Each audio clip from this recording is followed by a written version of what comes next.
What's going on, man? Welcome back to the basement. I'm Ron. Honestly, I was going to say it's a beautiful Saturday, but it's truthfully not. It's pretty terrible outside, but it's Saturday, and I figured, you know what? What better day than to hop into some underdog fantasy drafts? We're going to hop into a big board, maybe even sprinkle in like an NBA draft or something. But of course, underdog fantasy, we're going to hop into a real money fantasy football draft. It's like, Ron, what? It's March. How are we doing fantasy football drafts? Well, Underdog, of course, is great. Their website, underdogfantasy.com. Use promo code Ron if you're new. I'll have a link in the live chat, the description, the comments section down below. You hop in there. They'll match your deposit up to $100. You can hop into the big board, which is a $10 to enter draft. Has all the rookies available. Everything you could possibly want at your fingertips. How are we doing? If you're in here, say what's up. Like the video. How are we? How are we? What do we got? Ken Pom may just no ball. That's the other reason. This is a little bit of an earlier live stream than I usually do it, but I wanted to save some time to watch some March Madness later. What do we got here?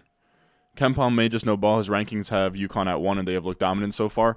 I mean, UConn was they've been really strong on Ken Pom. I actually have a future on UConn. I have some nice futures right now. I have a future on Texas and UConn that are both looking pretty good. Let me actually look those up. But here's a tricky thing with Ken Pom is they update after every game. So UConn was a very strong 4 seed, but now, right, like we said, they are like the number 1 team in the nation. But they weren't the number 1 team in the nation until until Bama and Houston lost, and until UConn beat. Who did they just beat? UCLA. No, that was Gonzaga. They beat Arkansas. So UConn hasn't really beat anybody crazy in the tournament so far, I don't think. I just want to pull up my futures real quick. I got a couple nice ones. I placed this one November 7th. I have $12.50 to make $250 on Texas. And I have $33 to win $1,000 on UConn right now. That's pretty solid. That's pretty solid. So we'll see. We'll see. I got that at plus 3,000, and that was February 21st. Now they're at plus 320. I could cash out for $200 on a $33 bet. I'm letting that ride for $1,000. I will say this is like and I don't mean to go on a college basketball rant here because I do want to say what's up to all of you guys. This is the first year. Like usually I do like 5 to 10 brackets, and I always find a way to win one. It's looking pretty grim, man. This has been an insane March where, like, it's crazy. It's crazy. It's like the most random March I've ever seen. No 1 seeds in the Elite Eight. It's a crapshoot all the way through. What else we got? We'll hop into a draft in a second here, but I want to say what's up to all of you people. Yo, how are we doing? Andy, how do you feel about Najee's upcoming season? Pretty meh. And they're putting on a bunch of late Rashad Penny picks on the big board as well. Love to see it. We need a basement emoji. Maybe I'll look into adding that in here soon. Feels good to be in the basement. Yes, sir. Yes, sir. What's good, Ron? Dropped my first ever article for Dynasty Nerds the other day on our boy Evan Hull. Love to see it. Are you a baseball guy at all? I don't watch. I maybe watch the Yankees when they're in the playoffs because I have friends that really like baseball. I play MLB The Show. I think the game is like the best sports game on the market, just in terms of like from an innovation, like caring about the product standpoint. And I did bet on the Japan-USA game, so, you know, very, I don't know, you know? We got Kyle in here, Cali Jose. All right, so hold on. All right, so let's do this. Let's show the screen. Oh man, yeah, this is from yesterday when I had it zoomed in on my spreadsheets. All right, so we'll do. This looks about right. All right, so we're gonna hop into the big board. Let me make myself not this massive, but we're gonna hop into a big board draft. Again, this is Underdog Fantasy. If you're new here, they are the one and only sports sponsor of this show, of this channel. They are the best over there. Of course, promo code Ron gets you a deposit match up to $100. We'll hop into a draft. We're like 30 deep at this point. I haven't done one in probably a couple weeks, so I was curious to hop in here and just kind of see how the market is, reflecting some of the, the stuff like Damian Harris and Rashad Penny. What else we kind of have going on in the NFL? If any of you guys want to hop into this draft, we got 3 spots open as well on the big board. If you do hop into this draft, let me know what your username is so I know, I know if you're in here. What was I about to say, though? Who are some of the other guys that I feel like, I guess like Baker going to the Bucks. What am I missing on top of my head? Of course, like the Elijah Moore deal, Aaron Rodgers, of course, all of that. So yeah, my 2 brackets, I have Kansas and Texas winning it all. Kansas didn't have South, but I feel good about. Yeah, in the one that I did with subscribers and stuff, I picked Texas, but somebody has me boxed out with Texas. So if Texas wins, I'll get second place at best. So it's screwed. I had Texas over Alabama in the championship anyway, so completely fluffed it. Had UCLA in the Final Four as well. Just bad stuff. Bad stuff. Texas was a great champion pick, but I screwed up the rest. I didn't think I had to get more unique than that, but in this tournament, like, it's crazy. On the other side of the bracket now, like, of course you have Texas, UConn, Gonzaga. That's like a really solid 3 there. But on the other side, you're gonna get like what? Kansas State, FAU. Who the hell is even still alive on that side of the bracket, dude? San Diego State, FAU, Kansas State. It's ugly, man. It's ugly. All right. What else we got in here? I kind of love that we got the 4th overall spot here. Yeah, no, that's fair play. UConn, they haven't beat anybody crazy, but they have just beaten the doors off of everybody they've played so far. So we can go Cup, Tyreek Hill, Kelsey. Let's go Kelsey. Why not? Give me the positional advantage in a best ball. Why not? It doesn't feel pretty at all taking a tight end 4th overall, but it's just kind of where we're at this point. We got Toronto Dave the Mandem in here. What's up, brother? I agree, dude. I wouldn't call myself. I'll call myself a Seton Hall fan. I love Seton Hall. They were one of the schools I was actually debating going when I thought I was going to go to college or whatever. I'll root for New Jersey teams all day, but my buddy goes to Seton Hall, so we go to games all the time. It's actually pretty funny. I've seen Texas and Xavier, the 2 teams that played last night. I saw them both at Prudential Center playing against Seton Hall, I think like this season and last season. Lost both. So, I mean, you hate to see it. But yeah, the Big East is fun to watch. Like I catch Seton Hall games all the time.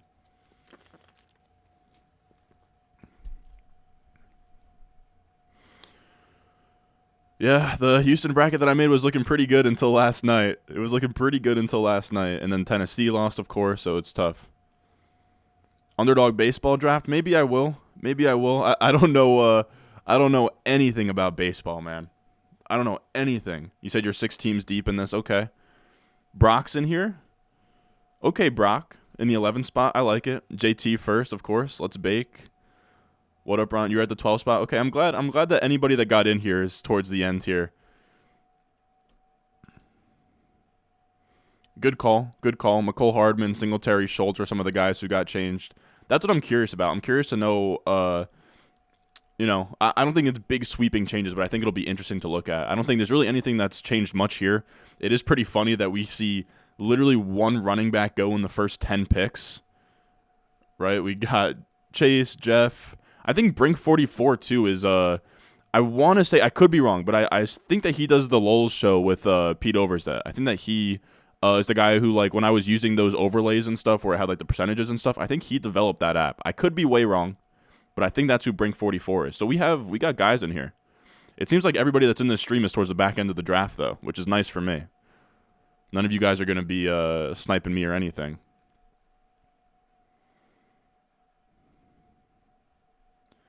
You said your bracket fell with Houston? Yeah. It's crazy, dude. It's crazy, man. Like, all of the 1 seeds have lost. It sucks, too, because, like, all of my sort of, like, I had Gonzaga as a winner. I had UConn. My 1 UConn bracket was UConn over Bama. I bet on Bama too much to make it to the championship because I just think, most years you don't. if you get weird with the champion, it's almost better not to get super, super weird with the team that they beat in the final, just because you're really threading the needle at that point. Should we go with, I hate taking quarterback this early, but let's go with the Mahomes-Kelsey stack. Why not? There's probably going to be a million Mahomes-Kelsey stacks, but why not, man? Why not? Going double anchor RB. Would you go JT Saquon? That's fun. I have a lot of JT Saquon teams, man. I know it's not your favorite strategy, but I think it's the strategy that's won the Best Ball Mania tournament the last 2 years. So I think it's still a solid strategy.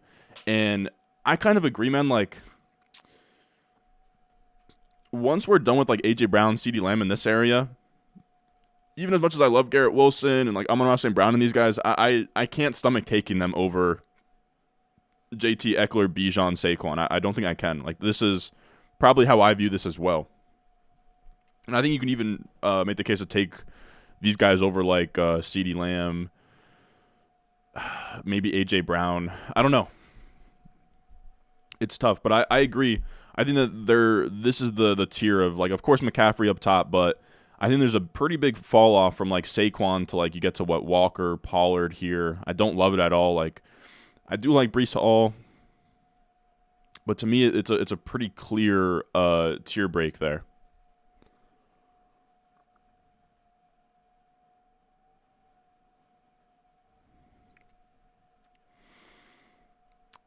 Huh. I kind of wanted this to be a zero RB type team, and I could take Debo here and get really weird with that, but I think it's probably a mistake not to take Breece Hall here. I think Breece Hall is one of the best values, like, in the third. Like, Etienne and Breece Hall to me in the third is actually so nice to click the button on. Like, I get Breece Hall is coming off the ACL. It's a really clean ACL tear. It's not the Dobbins nightmare scenario. He was a freak last year. He's so young. I don't know. And these are so slain. Like, you make money in these tournaments, like, late, right? You make money in these tournaments. I'm trying to think, of course, like the playoff week. So if Breece Hall is ready to go by the playoff weeks, like, I would have him ahead of all of these other running backs, besides maybe Etienne. Like, I think after last year, if there was no ACL tear for Breece, I think that you could consider him here. Let me know if I'm wilding for that. That's how I see it. That Rick Run Good leverage bracket that I sent you is kicking ass. I'm in first in the pool. Love it. Who'd you have as the winner in that one? I think that's the hardest part this year, is nailing the winner. Remember when Seton Hall was a force? I didn't know Seton Hall was a force in the 70s. It's still an absolute bummer the COVID year happened, because that was like Seton Hall's best team they've had in a long time, with Miles Powell and Kale and Mamu and Gill. That was a really fun team. Like, I'm happy that I even got to see those guys in person. They would have been like a 3 seed that year.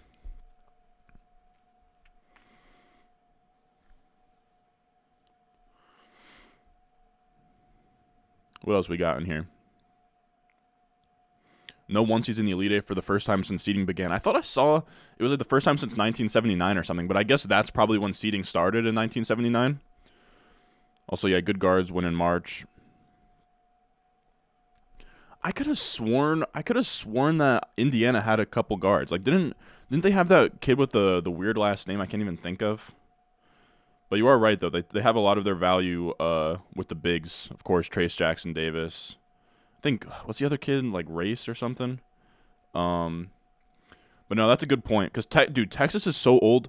Like, one of the reasons I bet on Texas in my main pool or whatever, dude, Texas, Marcus Carr has been playing for like 6 years, and he was dominant at Minnesota in the Big Ten. You probably know about him from Indiana, Brock, but Marcus Carr is a problem. Like, that Texas has guys who are like 4th and 5th years, and they're all very good.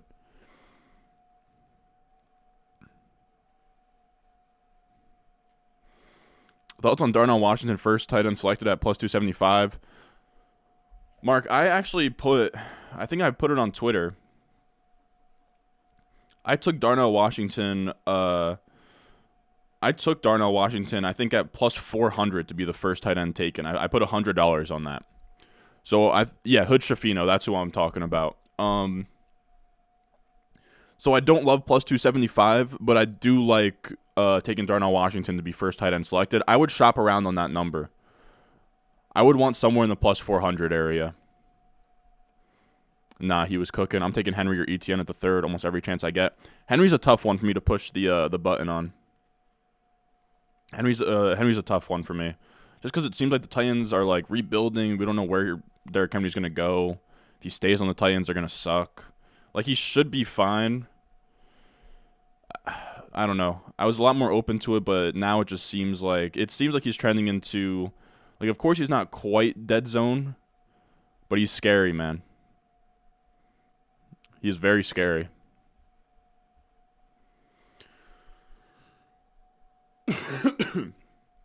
And I don't mean to make this me rambling about college basketball. So if you guys have dynasty questions, fantasy questions, just rattle them off. Of course, as I'm like making picks here, I'll talk through it. But I don't know. I've never liked. I don't like giving just like too much comment. Like, I know some guys will hop on here and stream a draft and like talk through every single pick. Unless if something stands out to me, I don't want to just, oh, Calvin really had 37. Now this is very interesting. Let me talk on this one real quick. All right. So now we're up. Miss me with fourth round Judy. Miss me with fourth round Christian Watson. Oh my God, I hate all of it.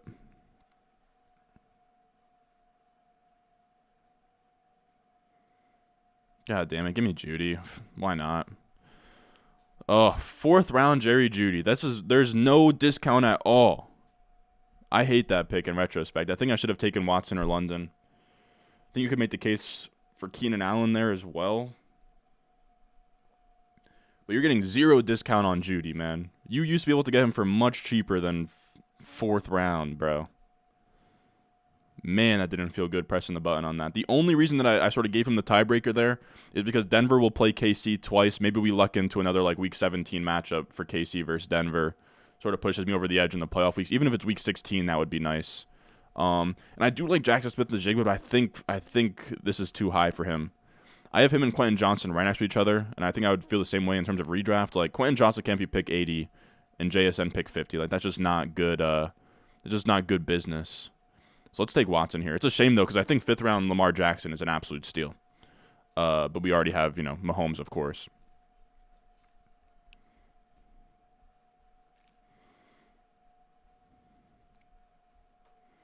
To bring the old Big East back. I agree. Dude, the Big East is very slept on, dude. And what they have now, I almost say we because of, I'll say I'm a Seton Hall fan. But I mean, what, we got Creighton in the Elite Eight. We got UConn in the Elite Eight. Almost had Xavier in the Elite Eight last night, and if they didn't get blown out by Texas.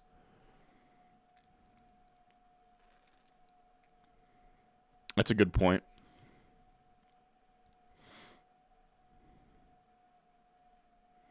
Wow, Creighton 10, Texas, Zags in the Final Four with Zags winning. Wow, man. That's sweet. Kincaid will be? Kincaid will be what?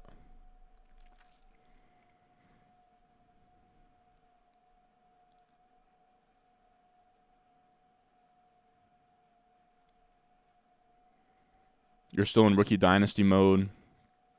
You haven't looked at any redraft stuff. I think the redraft stuff's really important to look at in dynasty, man. Like, even just... Like, I think it's really important to, like, I did the video yesterday, I looked through my teams. Like, it's so good to just have, like, a screenshot in time of, like, what the hell your team would look like on week one. Of course, like, it's not a big deal if you don't have your RB2 for week one, but it's just nice to see where you stand. You know what I mean? It's like, if week one was tomorrow, based on what the market thinks, what does my team look like? I was too worried to take him last season. I'm assuming you're talking about Jerry Jeudy. Just bought Kyler in Dynasty the other week. What do you think about him?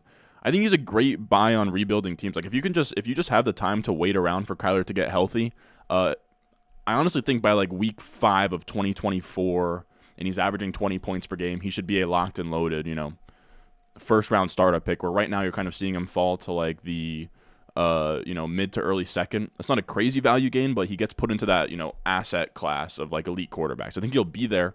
I think he's one of the safer bets to sort of regain his dynasty value, but you have to, it probably has to be on a rebuilder. Like, I wouldn't, unless if I'm tanking in 2024 or 2023, and I know that for a fact, then I think Kyler's a good buy. But I also don't mind, on the other side of that coin, if I have Kyler on a team that I want to start pushing towards the playoffs, I don't mind adding a little bit of juice on top to go into the Lamar Jackson area. I had a guy in my Discord, he gave up Kyler and a 24 first for Lamar. I think that's probably fine. If I'm trying to compete. Doesn't feel great to give up juice on top like that, but it's not a terrible, terrible price.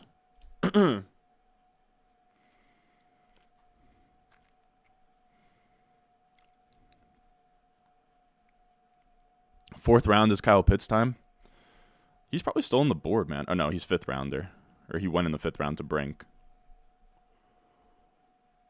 Were you just diversifying your exposure there? In terms of like Judy, nothing felt good there in the fourth, and I was just like, you know what? It was really more so that maybe this team rebounds, and we get some shootouts between Chiefs and Denver. Just in terms of a weekly correlation game there. Oh wow. I Kadarius Toney in the 6 feels absolutely disgusting, fellas. But I haven't taken a lot of him, and I think if we're going to have Mahomes and Kelsey, why not just add Chiefs? I believe Kadarius Toney's one of like the few wide receivers they even have under contract at this point.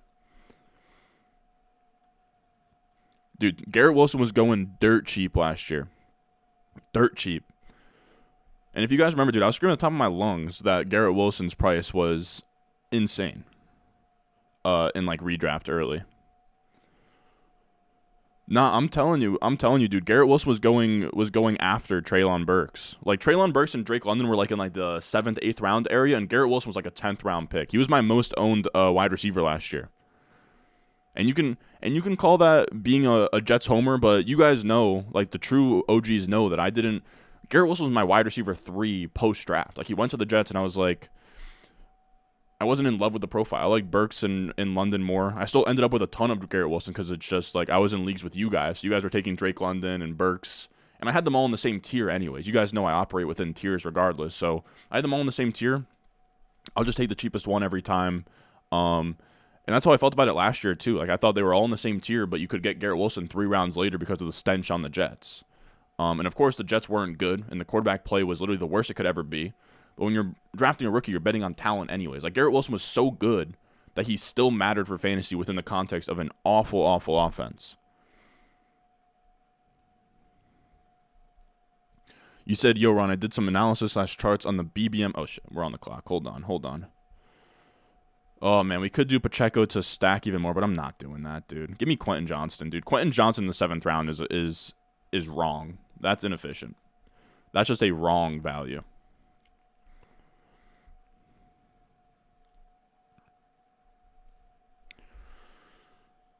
You did some chart / analysis on the chart they took out. You think I could get your take on it? Yeah, just like DM it to me or whatever, either on like Discord or Twitter or whatever. I'll take a look. I have Mahomes and Carr. Any way I can pass on a quarterback at 104 for JSN? My wide receivers are Waddle, Olave. I was taking quarterback at 103. So you have the 103 and the 104. It really depends, man. Honestly, it's so far out. Like, I wouldn't even map out how you use those rookie picks. I would just be open to anything. Just be open to anything because, I mean, JSN could get the nut landing spot. Let's say the Chiefs trade up to, the 10th overall pick and they take JSN. Like, there's a million ways that things could, break. Or you go to the Bears at 9 and that, flips things on its head because it's like, you know what? That's a pretty awful landing spot. Justin Fields is there. As of right now, we think 4 quarterbacks should go in the top 10. But we saw last year, right? We thought maybe 3 quarterbacks should go in the first round. Only 1 went. So there's so much up in the air when it comes to these quarterbacks and stuff. I have a tough time answering questions like that. My biggest thing for you would be I almost never draft based on need, and I don't really put names to picks until like maybe a week before the rookie draft. So I would just wait and see. Yeah, that's a good call too, Rick Pitino. Dude, how am I trying to say this? Big East is on a comeback, dude. Marquette was great this year too. How do you feel about Dobbins in redraft? Honestly, not all that interested. Where did he go in this draft? 7th round. I mean, that's at a spot where it's like almost not even the dead zone anymore, so I'm open to it. I'm for sure open to it, but I'm not dying just because he's not catching passes. We don't really know what's going on with Lamar. I guess 7th round you could talk me into it. 7th round you could talk me into it. I think his price is like fine. Like I'll shrug at a 7th round price tag on him, but feels a little bit dead zone-ish. Just because I don't know. I mean, maybe he has the Mark Ingram year where he scores 10 plus touchdowns and Lamar Jackson is like otherworldly efficient, and that's kind of your path. But it does not feel great to push the button on him.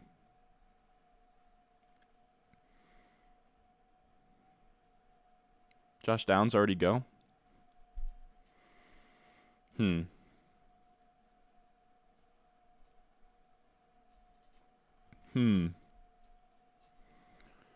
Let's take Rachaad White. I think Rachaad White in the 8th round, like you would think that his ADP would jump a little bit more, being kind of like the finding himself in an empty backfield and nobody's really jumping on it. But I think that Buccaneers team is going to be great. He should get some checkdowns. He should catch passes. I mean, if he's outside the top 7 rounds, he's a nice little 0 RB target. Like I think this is sort of almost where you're not really where you were drafted. You're probably drafting him more like 12th round last year, but that feels like a good price. So I think Hopkins will go to KC. I'm not really sure where Hopkins ends up, to be real. I'm not really sure where he ends up. Were the Chiefs even one of the listed teams? I think Pac-Man Jones was like, here are his preferred landing spots or whatever. Not that those are like gospel or anything, but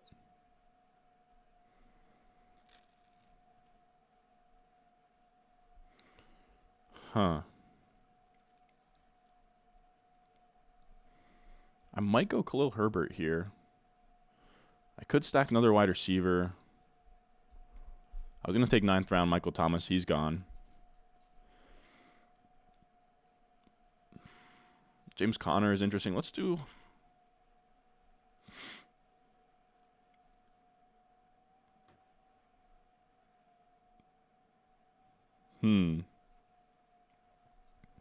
Let's do Khalil Herbert. I don't mind Khalil Herbert at this price tag either.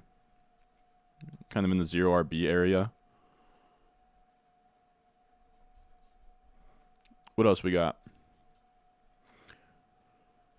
Yeah, I don't know about Hopkins. I want to say what the 5 teams were like. There was a weird list. It was like what, like Raiders, Patriots, Chiefs might have been on there. I'd like to see. I think that would be fun. I think Hopkins' price would be at a spot where I wouldn't be comfortable taking him though if he went to the Chiefs. Garrett Wilson was also my most owned wide receiver. His profile was clean overall. Popped when you watch him on an ascending offense. I liked him. Yeah, 100%. I mean, it was very simple calculus for me where rookie wide receivers like succeeding for redraft, I very rarely tie to like situation and stuff, right? Like I'm trying to think of the guys who've succeeded in the past. Like Brandon Ayuk was like one of the best rookie wide receiver seasons, like down the back half of his career. And if you looked at it from face value, it's like, oh, he's behind George Kittle and Debo. How is he gonna get the volume? But those guys got hurt. He emerged. He was good down the stretch.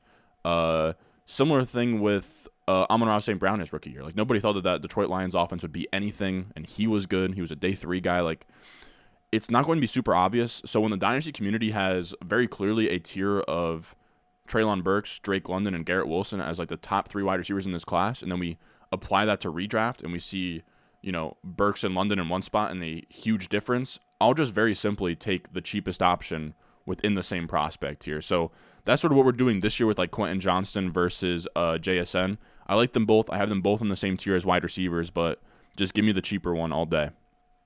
All day.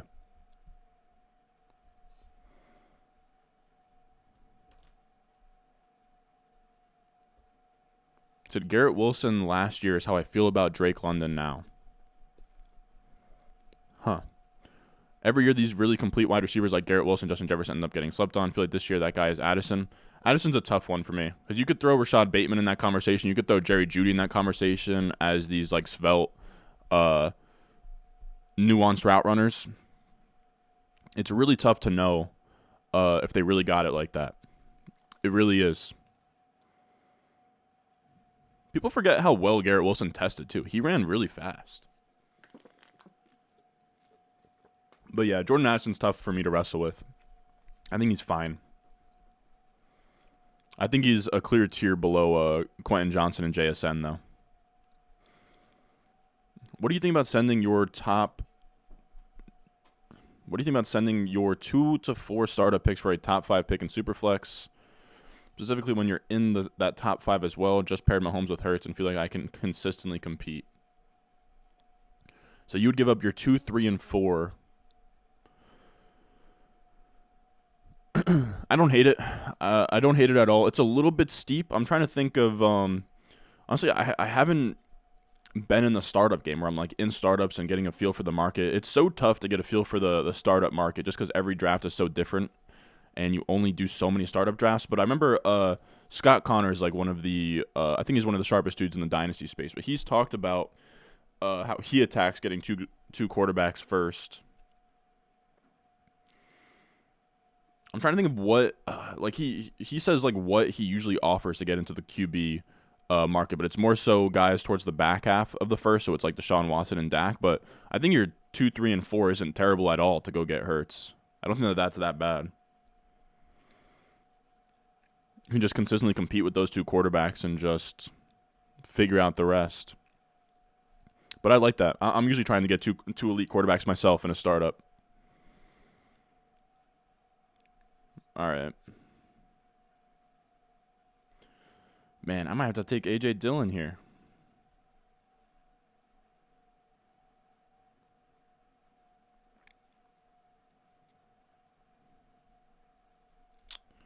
Let's go Russell Wilson and call it a day at quarterback. I think that's kind of fun. You know, maybe they have some AFC West duels. We already have the stack to Jerry Jeudy there. We have our KC stacks going on here. We have a lot of correlation with this team, which is nice. This next pick, though, is a little bit tough. I do like A.J. Dillon. Like, A.J. Dillon, outside the top 10 rounds again, is a really intriguing pick. Like he was in, 2021 that was. Josh Downs, 136, is also way too low. Man, I might be suckered into taking Sky Moore here. Just to get more Chiefs upside. Oh, okay. So Sky Moore's going to go.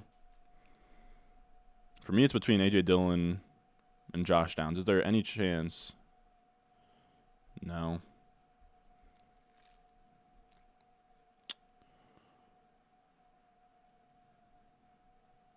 Let's go Josh Downs. Why not? I think we're reaching like almost a full round on him, but I'm fine with it. I think Josh Downs is one of those rookie wide receivers that is way too cheap.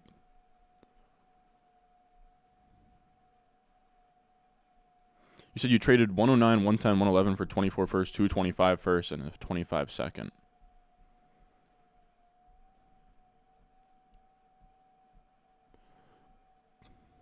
I don't love it, but I don't hate it. Definitely, I mean, you're getting, I guess, like a free roll at those 3 picks being more mid to early in other draft classes, but you're also pushing that value so far out. I don't love it.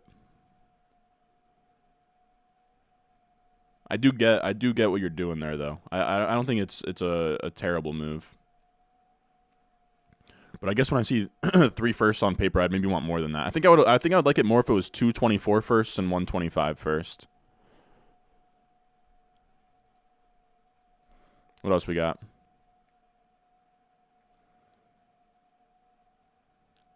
Said Rashad White has a 29 BMI. You're drafting whatever running back the Bucs get in the draft. I don't know.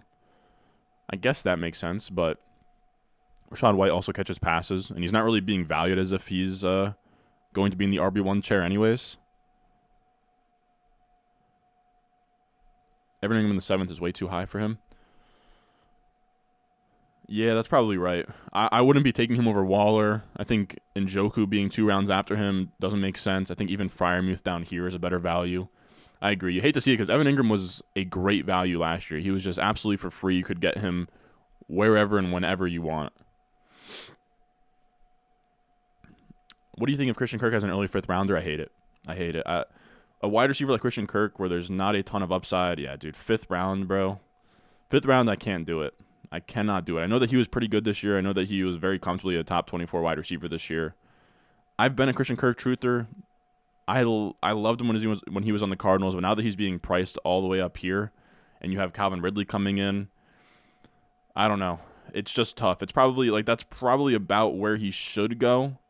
But I'd rather have Lamar in this area. I'd rather have Pitts. I think I'd rather have Christian Watson. I think I'd rather Keenan Allen. I think it gets close with Ayuk. But yeah, it's tough. It's tough for me to be excited about 5th round ADP on Kirk. Go to call out on Judy Bateman because Addison is more similar to those two than Wilson. Wilson has more athletic and physical. Yeah, exactly. I mean, Bateman tested well too. I think he came in a little bit undersized, if I remember.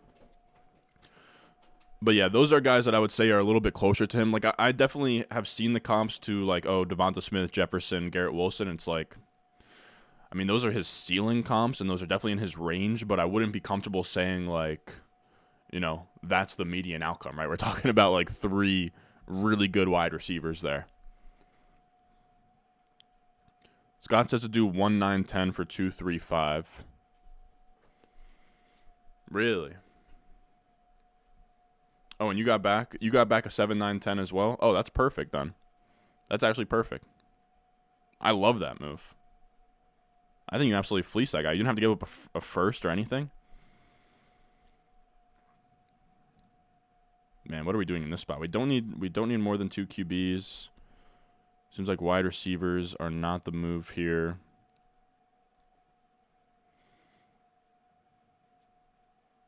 Let's do Antonio Gibson. Why not? Why not let it fly on Gibson? I think if I'm looking at how we're going to end up with this team, we're only going to take 2 players each 1Z. So we'll probably end up 2-5-9-2, probably like a 2-6-10-2. That's probably where I want to end up here. So we have to start stacking up our wide receivers here. It's just that the wide receivers are so damn ugly, man. The wide receivers are not pretty to look at. Looking through, I think we should definitely be trying to stack up some more Chiefs. Jeez, dude. Again, I have not drafted enough wide receivers on this team. We got John in here. What's going on, brother? How are we? You said, bro, am I crazy for liking Pickett at his ADP? He has good targets for stacks and runs more than people think. Plus, I trust the Steelers to support him. Well, where is he going? Is he still on the board? QB 26, I actually love that price for Pickett.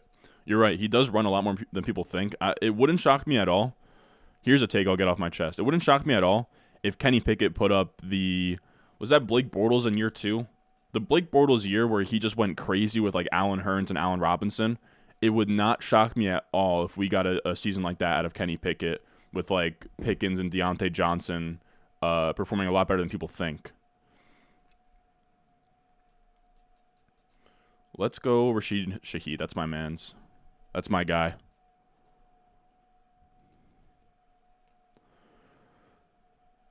I don't hate that idea. Like, I kind of agree this class dries up after 108, but it's so early, man. It's so early. Like, guys can get drafted way higher than we think. Like, we really don't have a grasp on how this class looks. And even after that, like, your perceived tiers, like, you could have thought last year, like, there was a tier break after, like, there was a tier break for sure after the top 5 picks, right? You had Brees, Garrett Wilson, Treylon Burks, Drake London, Kenneth Walker. That was the top tier. But after that, you still got guys like Chris Olave and Christian Watson. And that was a weak class as well. I'm trying to think what else was kind of at the back half. There's always guys you can draft. I just wouldn't, like, I wouldn't say in March that, hey, this is where the tier break is. I have 3 picks consecutively after my tier break, and I now want to move off of these picks. I think it's just too early to make a really broad assumption like that. Now, again, I think, you got 3 picks in return or 3 firsts in return. I don't think it's a catastrophic move or anything. I just would have liked a little bit more juice, I guess. You said also I have the 201. I guess that's fair if you needed to move draft capital to the next draft. I just think you could have waited. You could have maybe traded those while you were on the clock. I don't know. I think it's a fine return. Like I said, it's just not a deal I'd be dying to make. At the end of the day, those are 3 firsts. You know, Zach Charbonnet could end up, you know, picking up a lot of steam, a lot of value there. Guys people like to draft.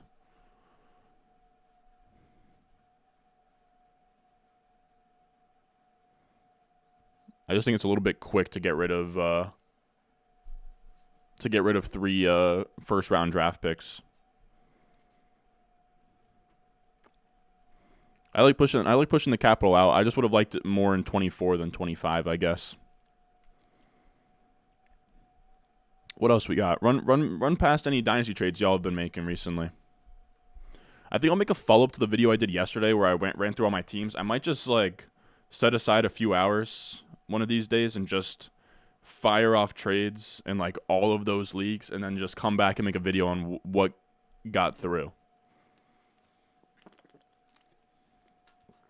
And just talk through the trades I made to kind of push my teams in the direction that I want them to be after talking through them yesterday. Jahan Dotson was late in drafts too, and that was in like a weak draft class last year, you know. So I think there is a lot to gain. Like Dameon Pierce too. Like there's guys in every class, you know. There's guys in every class that can give you a really fat return on investment.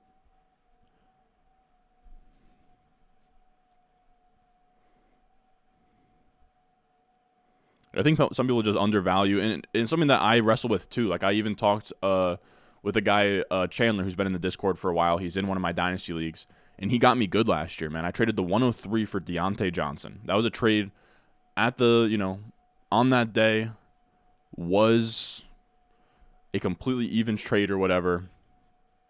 It just wasn't the move. Like sometimes you can be getting the value, especially when we have the RS grades and we're, you know, doing a lot of research on these rookies. Like we should feel good about our ability to draft a good player with our picks. So sometimes you should just really sit in the pocket and make a pick, you know?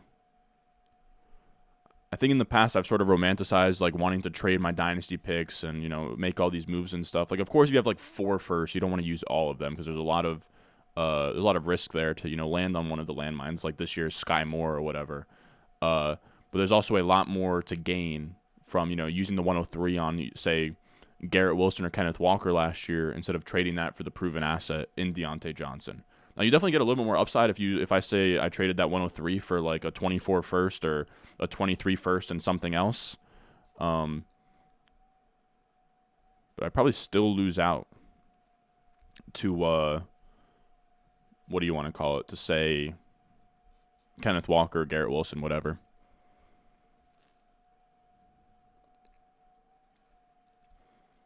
What else we got in here? You sent the 109 for the 201 and 301 the other day. I got to be honest, John, I don't love that one. To me, thirds just don't really move the needle.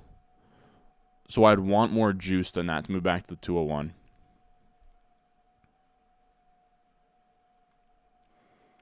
Any advice for a somewhat inactive dynasty league? Just it really is about just finding an active commissioner. I think an active commissioner almost fixes everything. A guy who actually stays on top of his stuff, is hounding people down for their money, is filling orphan teams very quickly, and then of course just having people that actually like playing dynasty, I guess. Man, I was about to take Jawan Johnson.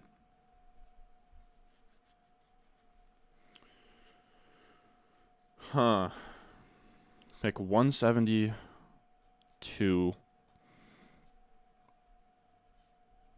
Let's take Sean Tucker, man. Take Sean Tucker. Self-reported 421.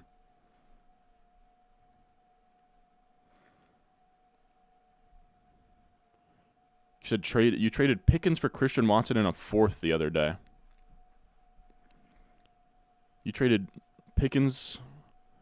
I have Christian Watson over George Pickens, so I guess if you can trade Pickens for Watson and any plus on top, I'm into it. I don't mind that.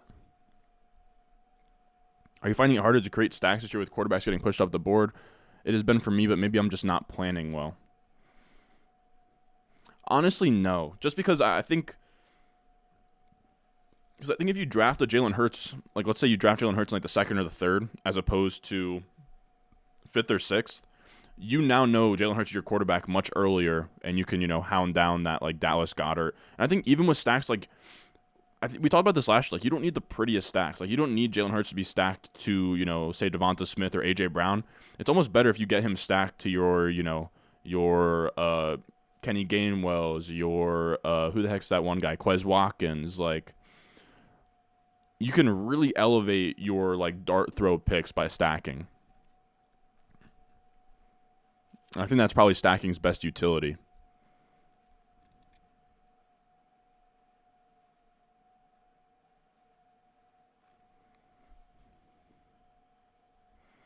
What else we got? Loving the content as always. What's up, brother? I got an offer, my 101 and a 1 quarterback leads. It's his Olave and 103 for my 101 and 110. I'd hold there. If you can figure out a way, I think I would do 101 for Olave and 103. If this is a team where you don't need, or maybe you're not trying to. What am I trying to say here? Like let's say this is a team where you're kind of like rebuilding, or you're not really competing, and you can't really take on the points that Bijan's going to give you. I don't mind doing this, but it also isn't blowing me away, I guess. Like I said, I'd only do it if I could get that 110 out. If it's 101 for Olave and 103, I think you probably could do that. Not much of a fan trading up in a startup. You're better off trading back. Honestly, this is how I used to be, but I like trading up for elite quarterbacks. I think it really depends on what you're trading up for. But trading up so you could stack up 2 elite quarterbacks, I think is always a good idea. But say trading up to select, your favorite player because he's like Jamar Chase or whatever, I think that's a boneheaded move. Mark Andrews and Keenan Allen for 202 with 24 first, and Khalil Herbert and Cole Kmet. Oh, that's beautiful, man. Oh no, you sent the Mark Andrews side? I'm like, yo, guys, give me your trades. And I'm like, oh, I don't know if I would have made that one. But you guys put me in a pickle sometimes because inherently when you answer these, you want to say, you know what, man, like, I love the trade you made. But I probably take Andrew's side. Like, it's such a, to me, if 2 trades are even, and my boy Boots, I don't know if he's in this stream. I don't think he is, but he's usually in these best ball streets. He said it really well on Twitter the other day. Jeez, dude. There is nothing in here that I like. Do we take Fournette? Paris Campbell, McCole Hardman. Oh my God.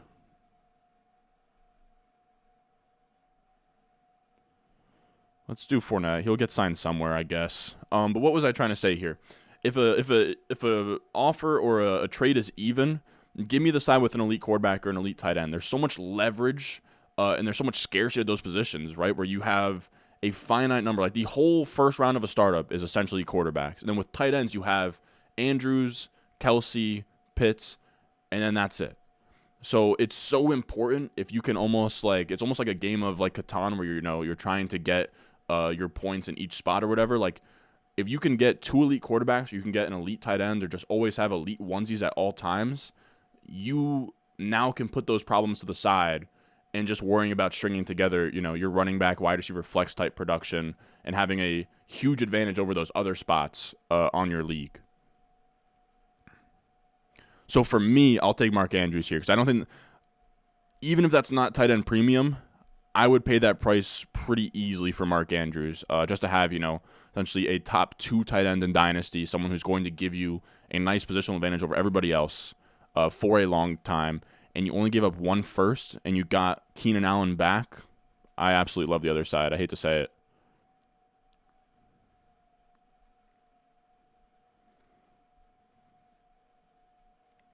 Yeah, exactly. That's the issue, man. And I'm not saying, like, not every wide receiver is going to be Deontay Johnson, but when you sell picks for guys like Deontay Johnson, there wasn't any room for value gain. There's nothing that he could have done. He could have given you a wide receiver 1 finish, and he's still not going to be like a top 3 round guy in startups. He was like a 4th round guy in startups last year. So you're buying at the top in those situations, which is I think the biggest issue. I might just take Dalton Kincaid, bro. But no, give me Noah Fant. I actually love Noah Fant. Give me Noah Fant next to Travis Kelce. We're good to go at our onesies. Talent is the cheapest in rookie drafts, 100%. Traded the 101 for the 102, 110 Daniel Jones. I don't mind that. I don't mind it. I don't mind it. I don't love it either, though. I don't love it either. Just because I'm not dying to move to the 102. I think I'd probably take 101 side in this deal. I feel like thirds are pretty bad, but there's some guys that are late, but thirds for me never move the needle. Like, I'll never press accept on a trade because somebody added a third in, or, I'm not moving back in the draft to get a third. What do you think about the 107 and a 24 first for Garrett Wilson? I don't love it. That's sort of the Deontay Johnson move. And I'm not saying Garrett Wilson's going to suck and be Deontay Johnson, but Garrett Wilson's value, I really don't know that it could raise at all. You could draft a wide receiver at 107, say JSN or Quentin Johnson, that could be like Garrett Wilson, and then you get a leverage of a 24 first on top. I'm not saying that I would necessarily snap accept an offer for my Garrett Wilson for the 107 and 24 first, but I wouldn't pay that for Garrett Wilson.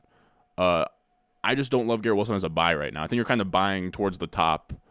Unless if he becomes like a Jefferson, Jamar Chase, 20-point per game guy, wide receiver 1 in Dynasty. That's of course in his range of outcomes, but I wouldn't really want to bet on it.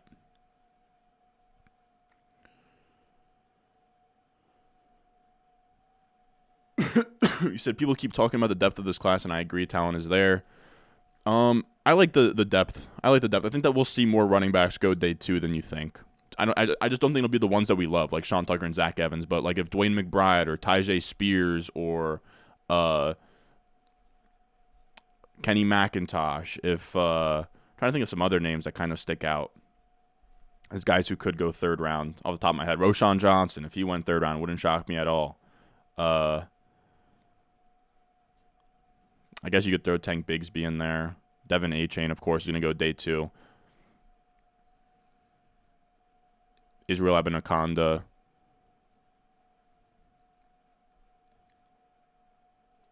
What else we got in here?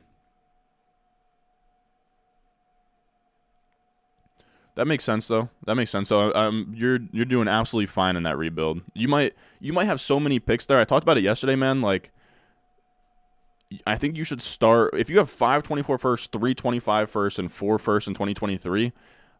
I almost think you should start trading things away and just competing right away. Like you're doing your league a favor by not taking all of that dynasty value and competing. Because you could trade a first and 25 away. You could trade like 2 firsts and 24 away.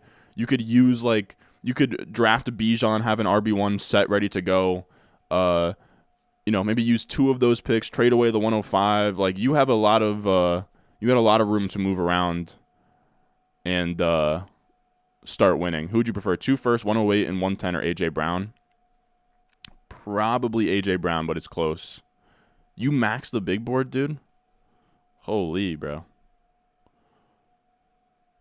All right, so where are we at? We have 6 RBs.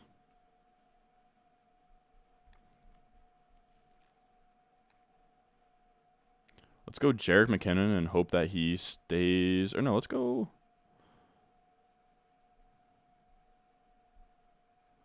Cedric Tillman. I really like Cedric Tillman. He could end up a Chief. So now we have 2, 6, 8, 2. I think we could probably add another running back and another wide receiver now that I look at it. Definitely need another wide receiver. Could make the case for 2 wide receivers. But we'll probably have to get another running back in this room with Breece Hall starting out slow. Yeah, so we'll do 2, 7, 9, 2. I think works well.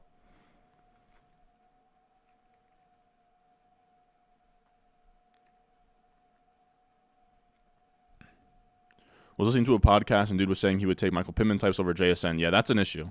Like, and I've said this before, and like I think this just comes with playing Dynasty for a while. Like you get burned on deals like that a lot, man. You can get burned on deals like that a lot.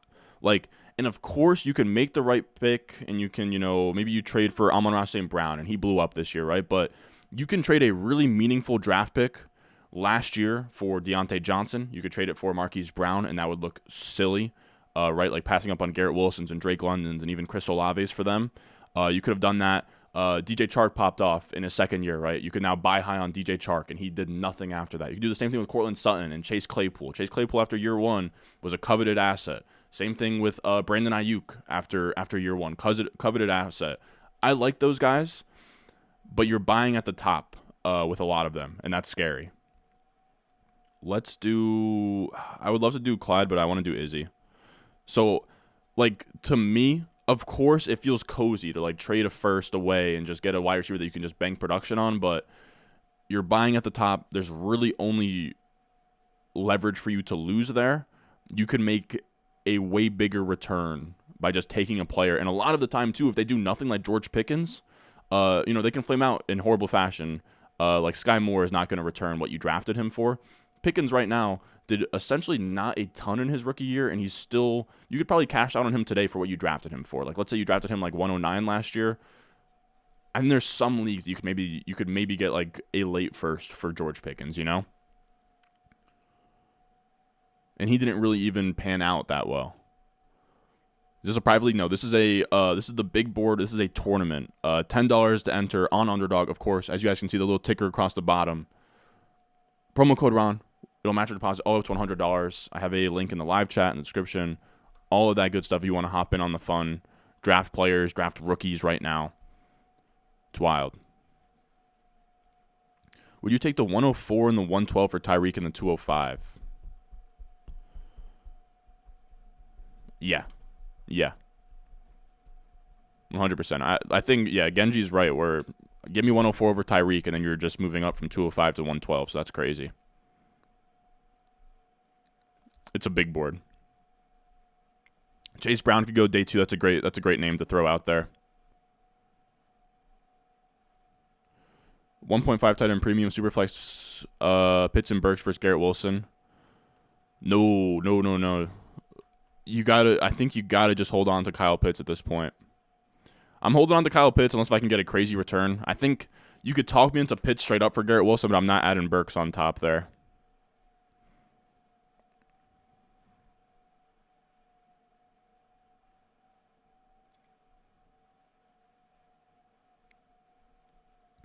You need Caleb Williams, and I'll start.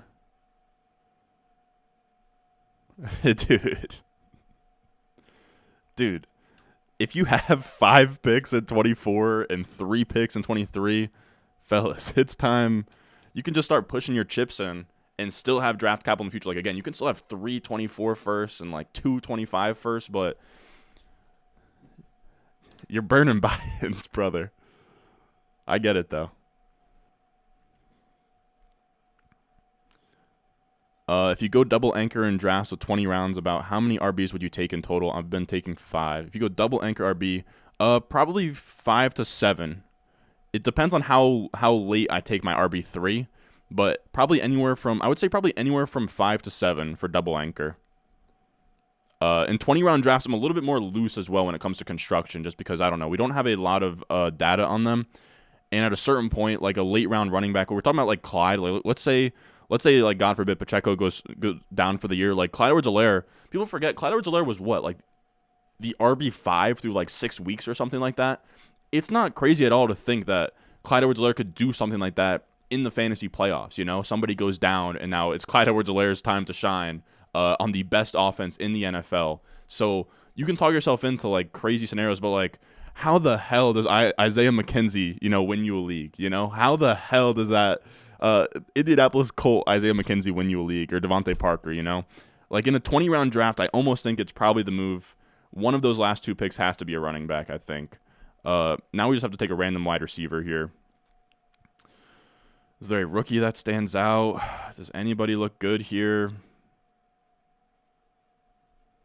I hate all of it, dude. Is there anything in Denver? Just give me. I don't think that KJ Hamler is actually going to be a Bronco, but give me him with Russell Wilson. Maybe he makes magic happen. KJ Hamler was on a winning best ball team. Proof over picks. I like having picks. I like having picks. I think it's wrong to trade picks for production that doesn't have a lot to gain in terms of dynasty value. But I also agree, like I was telling that other guy, if I have 10 picks spread out over the next 2 draft classes, trade picks away and just start competing. Like, of course, you're not realizing the absolute max value on those picks, but if you just have like a surplus of riches and you have like easily the best dynasty team in this league, you're doing the league a favor by not just like converting that to points in 2023, if you get what I'm saying. I think some people get so caught up in like wanting to make the prettiest, most perfect roster. Like, you can take a little bit of a loss in those picks. If you've built this like massive giant, go and try and win 23. Are you selling Burks for a 24 first? I'd probably want a little bit of juice on top. I'd probably want a wide receiver in return as well on top of the 24 first. A random 24 first or Burks. I probably got to see it through on Burks, man. I probably got to see it through on Burks. I don't think I could sell for a 24 first straight up, but I don't hate it. People get so scared by the picks every year, but you really think about it, the landscape changes so much. Yeah, exactly. Exactly. Just like, of course, if you have 5 first-round picks, it's probably not good business to use all of them. But if you have like 2 or 3 first-round picks, like, and nobody's giving you overwhelming offer, like, my sort of rule of thumb for me personally recently has been, if I'm trading away a first, I only really want to trade a first for an elite quarterback or an elite tight end, because I think at that point you can stomach it, and it very rarely you look back and you're like, man, that wasn't a good move. But, you know, trading a first for proven production at like wide receiver, something I would have done in the past and I would have done a ton, but it very rarely is like this massive win for you. A lot of the time you look back, that pick was somebody amazing and you screwed up. I'm on Ra for the 104. I probably take 104 over Amon-Ra, but I wouldn't feel great about selling Amon-Ra straight up for the 104, if that makes sense. Like, I think on the market it's not great. You hear people saying they'll trade early. Yeah, that's not good as well.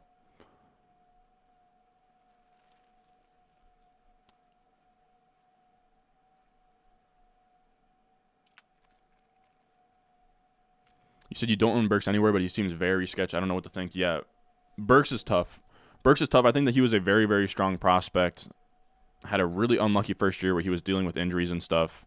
But it's really tough to gauge with him, man. It's really tough to gauge with him because the Titans go full rebuild and they decide like they don't want to. I was gonna have this up in the background for now. I kind of want to chat with you guys for a little bit. I feel like we're having some nice dynasty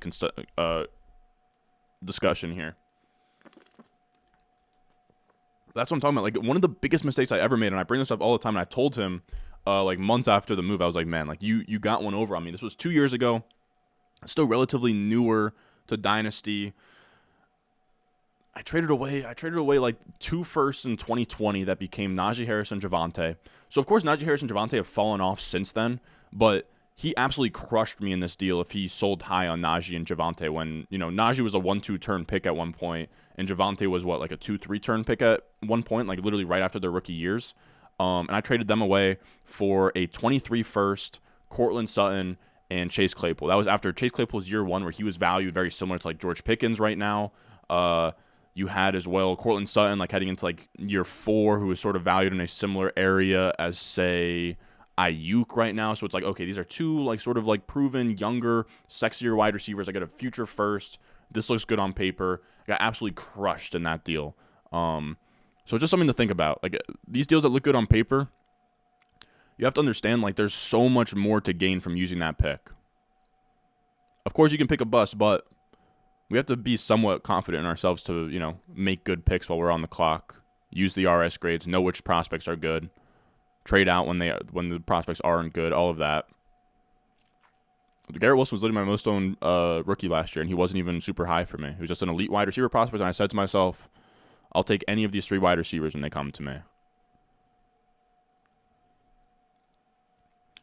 I would do Okonkwo in a second for Hawkinson. I think I don't even like Hawkinson. I would do that. I think I'd rather take a package like that and kick the tires on George Kittle though. I'd probably rather kick the tires on Kittle or Kelsey or something instead. I don't love trading for Hawkinson.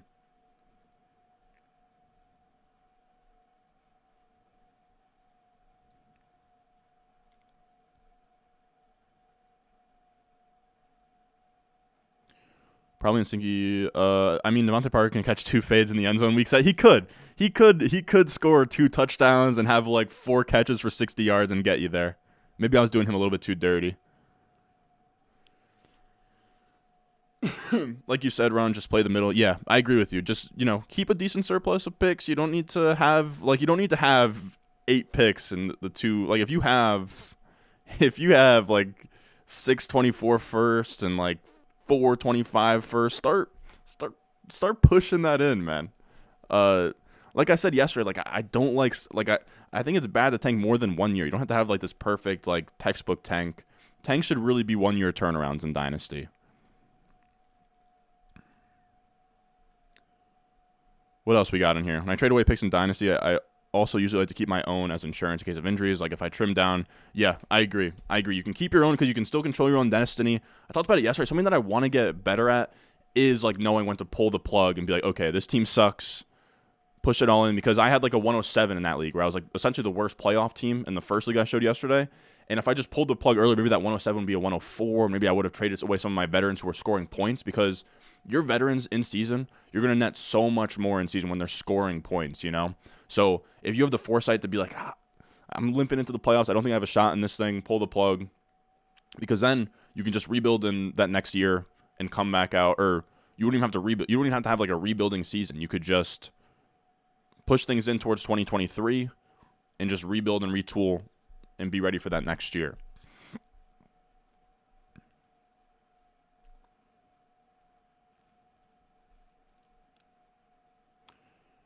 You said you traded Lamb in 206 for Olave in the 109. Oh, that's beautiful, man. I like that. That's an interesting little deal there. If you can get that 109 to be Quentin Johnston or Addison or Will Levis, I don't mind that at all.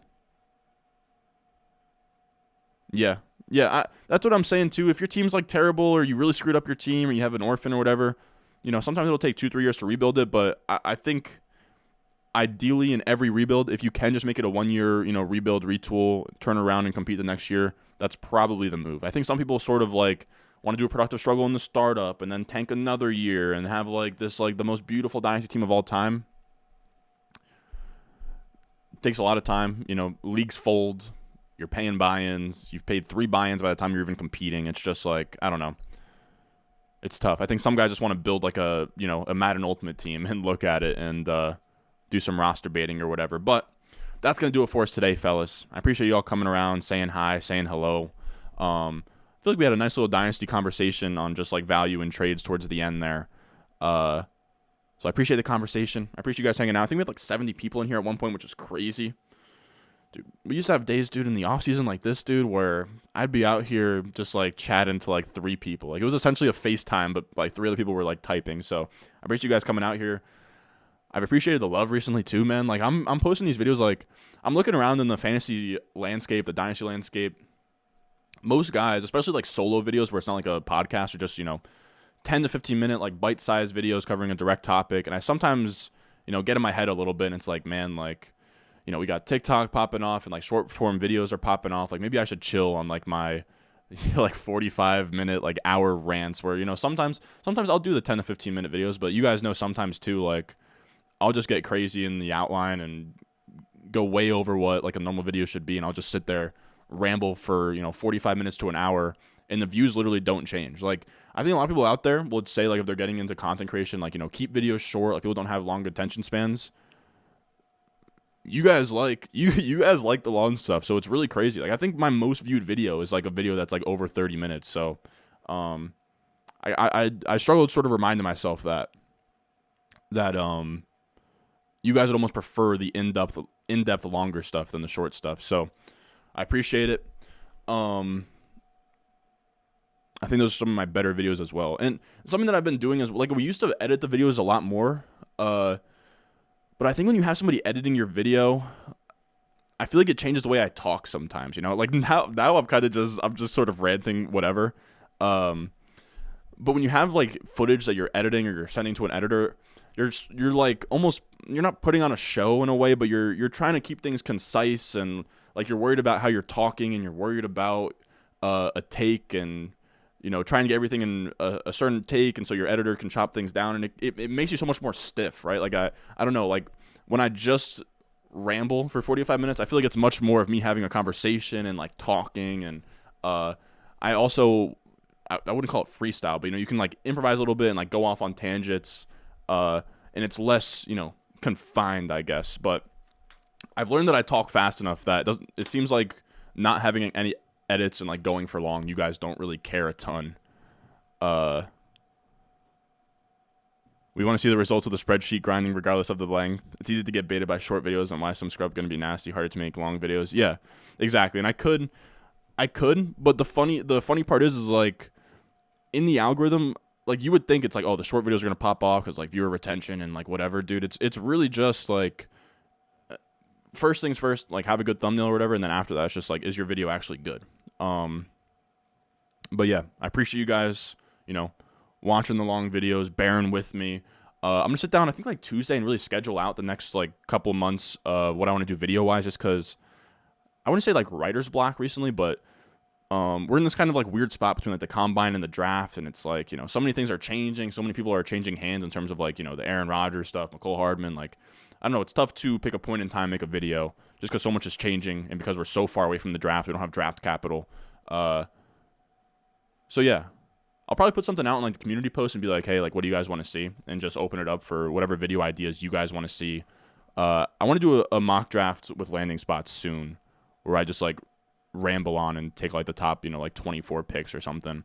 But that's gonna do it for us today. As always, we were doing an underdog draft today. If you want to hop on Underdog, it's a fantasy platform, but you also can do other sports too. Or actually, no, you know what? I was about to sign off there.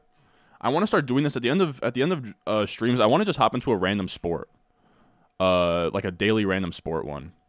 So my bad. You guys are probably all like leaving and like, okay, Ron's signing off here. Let's do one more draft.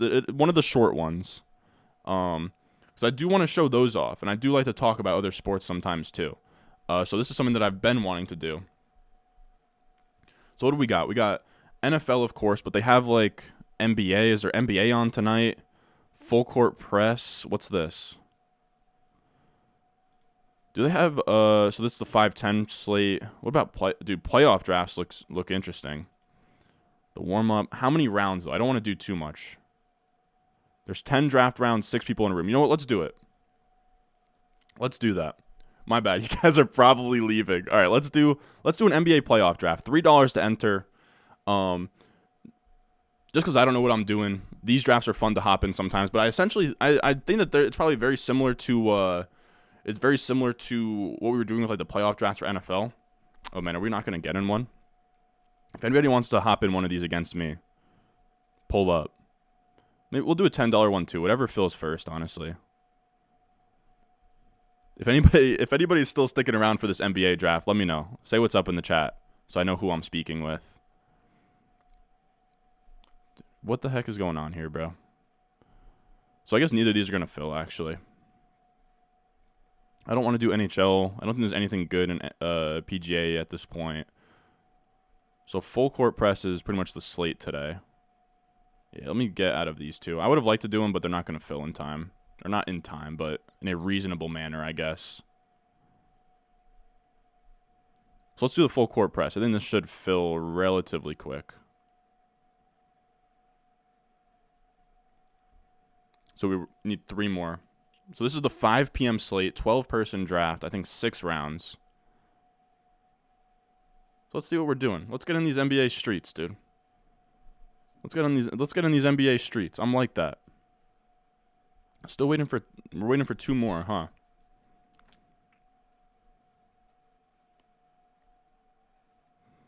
So we got Mr. Bakes a lot in here. We got a Cool in here. We got Chris still in here. Got to get some bucks on this NBA playoff squad. Let's see. Okay, I think this is going to fill here. So this is going to be today's slate.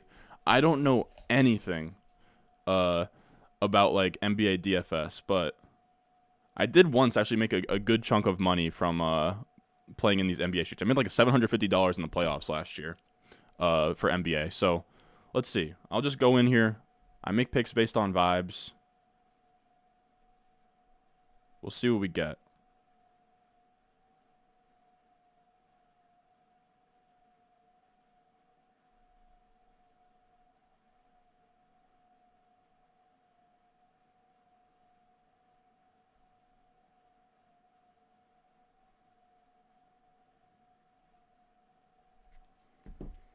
What do we got? You said hockey playoffs go crazy. I did do a couple of them last year. I did do some of the hockey playoff stuff, which was pretty fun. But I don't know anything about hockey. I will say I've been popping out the Devils games recently, which are really fun. I don't know if you guys like know about like Newark, New Jersey or anything, dude, but Prudential Center is actually a really sweet arena in my eyes. Newark is an absolutely disgusting place in Jersey, though. Absolutely disgusting, despicable place is Newark, but Prudential actually sort of gets pretty crazy for sports and stuff.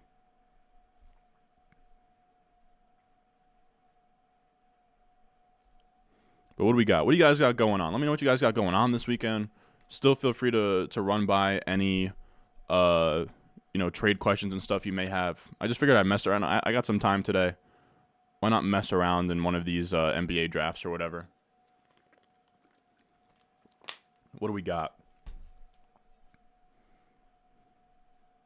So these are the games today. Is anybody hurt that I should know about for the games today?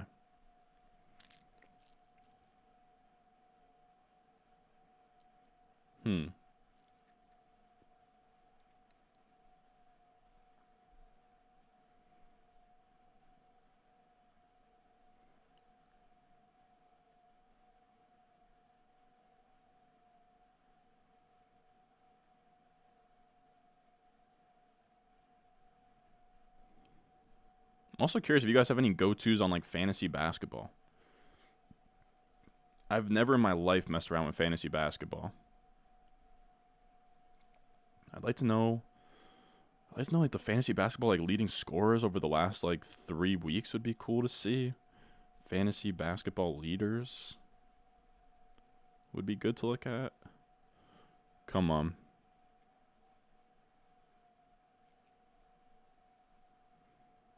Like who's really going crazy out here in points per game? What about Halliburton? How's Halliburton been doing?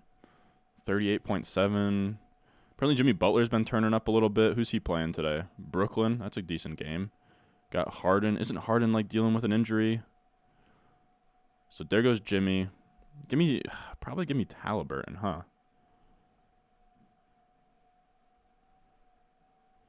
Give me Halliburton, I guess. I don't know.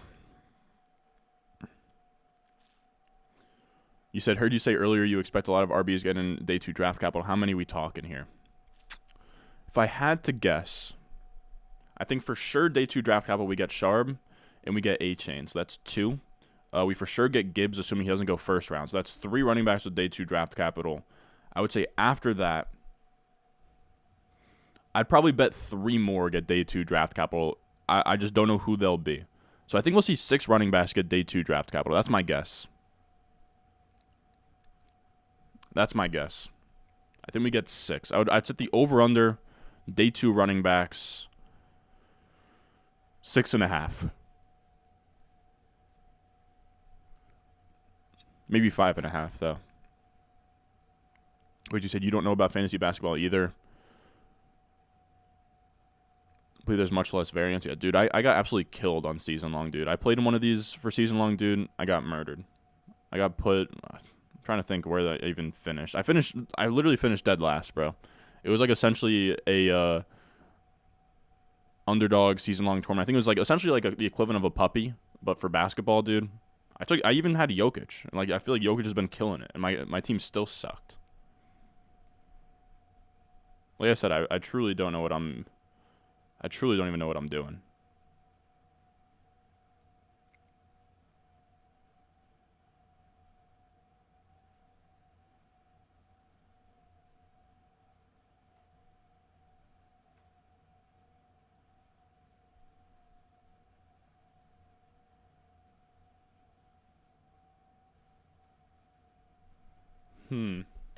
So Harden's hurt. I don't want Harden.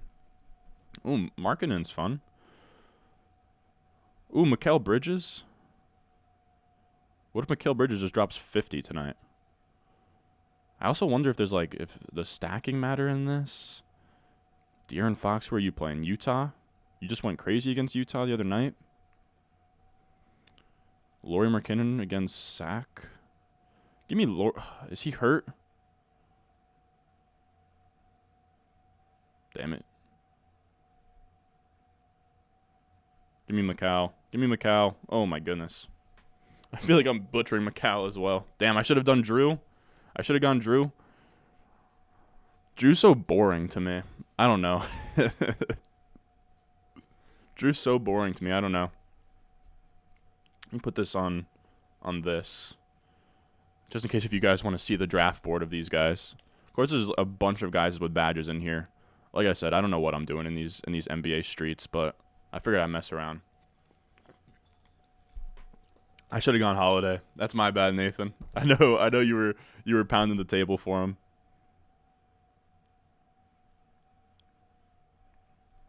That's truly, truly my bad.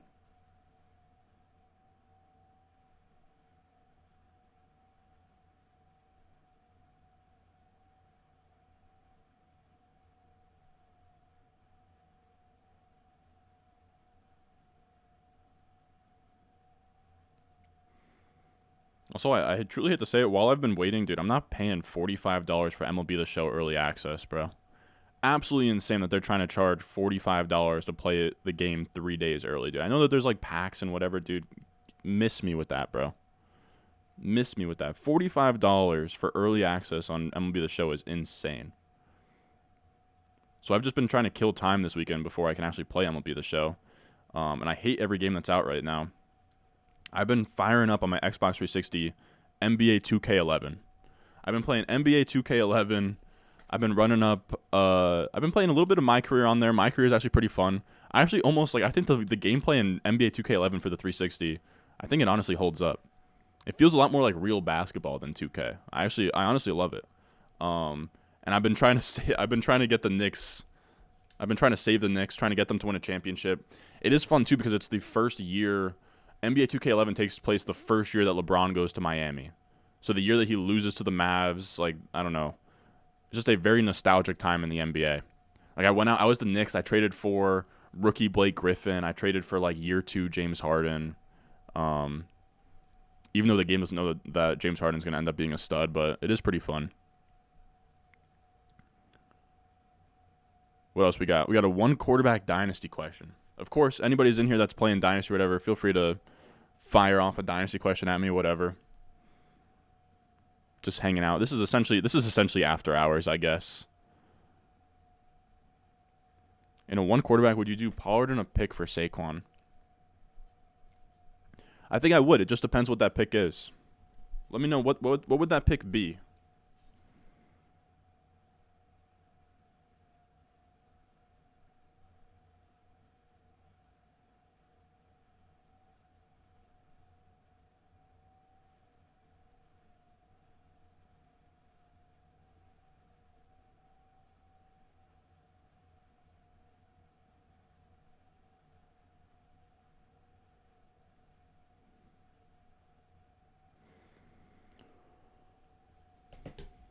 What else we got?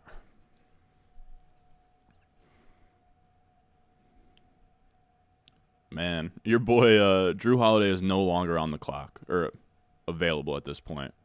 Chris Middleton, he's now listed out for Friday. Miles Turner, I'm good on. I don't even know if stacking makes sense in these. Kevin Herter coming off a pretty crazy game. Let's go Kevin Huerter. Why not? Late first. I don't think I would. I think I'd probably hold on to Pollard there. If I could trade away a second, I think I'd be into it. If I could do Pollard in a second, I'd entertain it maybe.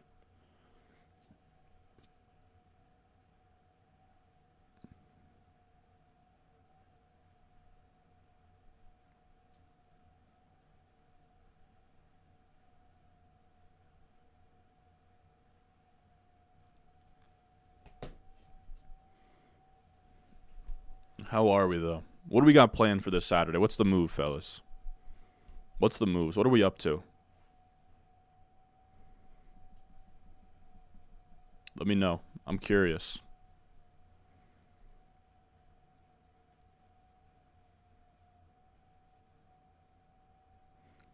I will say I should have started a shorter one of these. I didn't think there was going to be 60 plus picks. but I'm a man of my word. I will tough it out. Debating what I'm going to have for lunch, though.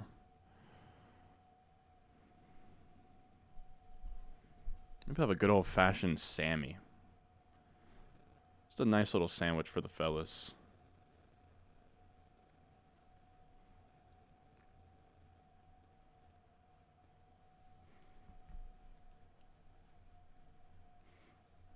Dude, we're starting to get into the range of players here. Where they don't even have ADPs, dude. There's a Nemhard in the NBA. I almost assumed that the Nemhard on Creighton transferred from Gonzaga, but this might be the Gonzaga Nemhard. And the Creighton one's his brother. March Madness later this evening. Me too. We got any bets on the games later? I'm trying to look through, see if anything sticks out. I had a great night Friday. I had a bad night last night betting. But Friday was great. I had Gonzaga, K-State,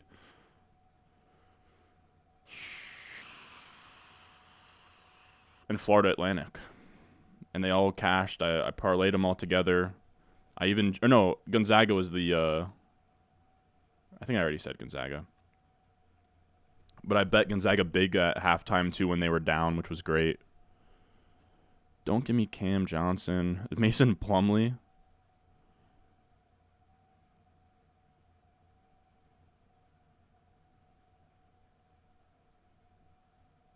Jeez, dude. Give me Kevin Love. Why not? I didn't even know that Kevin Love was playing meaningful minutes at this point, dude.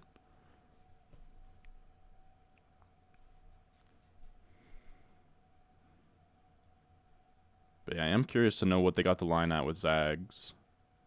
Wow, they got UConn minus 2.5. I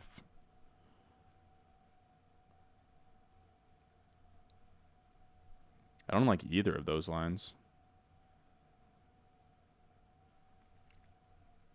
I'm almost incentivized to just let my futures ride at this point.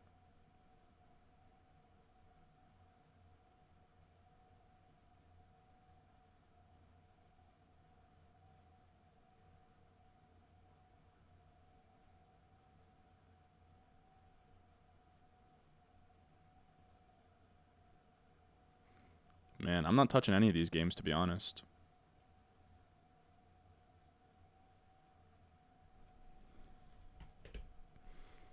All too close.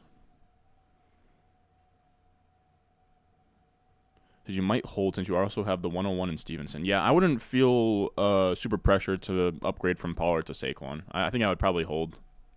I think I'd probably hold there.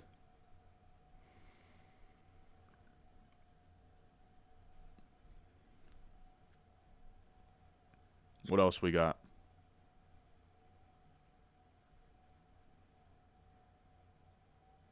Feel free to ask me whatever questions, any trade questions, any general questions. Might take a quick nap before these games. I'm not sure. Might have to, though.